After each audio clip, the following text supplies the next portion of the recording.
Un jour, dans ma jeunesse en Alsace, j'ai eu le privilège de visiter le musée Unterlinden à Colmar et en particulier le rétable d'Isenheim. Plus que jamais, depuis sa dernière restauration, de 2018 à 2022, le musée Unterlinden déploie ses collections encyclopédiques.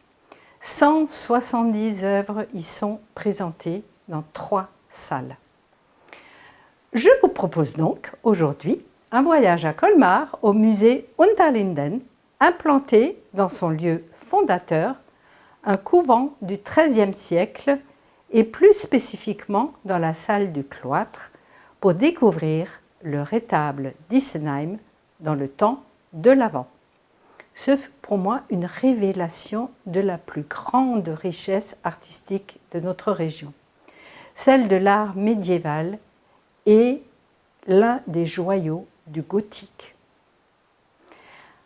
Le rétable d'Isenheim est connu par l'extraordinaire crucifixion que Matthias Grunewald a peinte sur les volets extérieurs. Fermé, il mesure 2,70 m sur 3 mètres. Vous imaginez la grandeur. Imaginez aussi quand il est ouvert, parce que là, c'est une dimension du fermé. Le mot rétable vient du latin retro tabula altaris, qui veut dire derrière l'autel.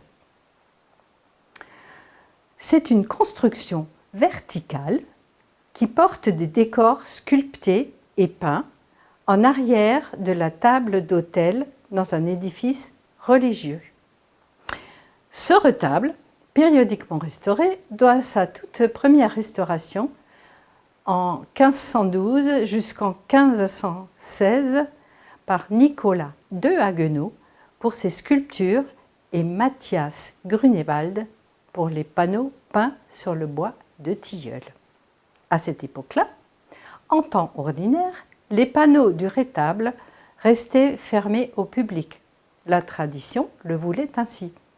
Et on ne pouvait visiter le panneau de l'Annonciation que durant la période de l'Avent, par exemple. Ce rétable, un polyptyque peint et sculpté, vient du couvent des Antonins, fondé en 1300 à Isenheim, près de Colmar. Cet établissement recueillait et soignait les malades atteints du mal des ardents ou la maladie de l'ergot de Seigle, si vous connaissez. Au temps du carême et de l'Avent, ce retable pouvait être ouvert donc 2 fois, comme une fleur s'épanouissant. Mais venons-en au volet du tableau qui nous intéresse aujourd'hui, donc celui de l'Avent. Le retable ouvert représente l'incarnation jusqu'à la résurrection de Jésus. Lors de la première ouverture se dévoilait le grand embrasement de 4 scènes reliant le mystère de l'incarnation à celui de la résurrection du Christ, indissolublement liés à la gloire de la Vierge.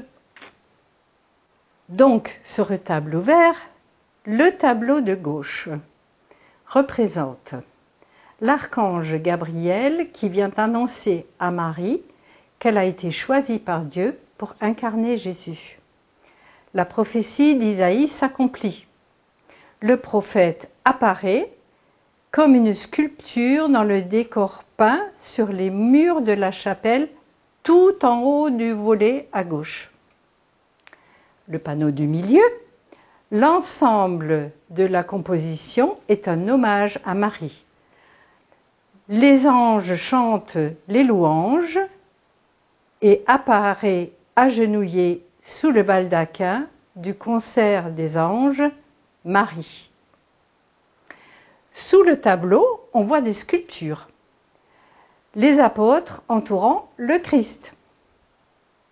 Le volet de droite représente la résurrection du Christ.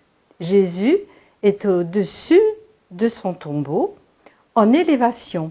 Au sol, les soldats sont endormis, le tombeau est ouvert, le linceul en suspension. Aujourd'hui, le musée du XXIe siècle n'est plus un sanctuaire silencieux et hors du temps. C'est un lieu de vie, d'échange et de partage et ne demande qu'à être visité au détour d'un voyage en Alsace au moment de Noël.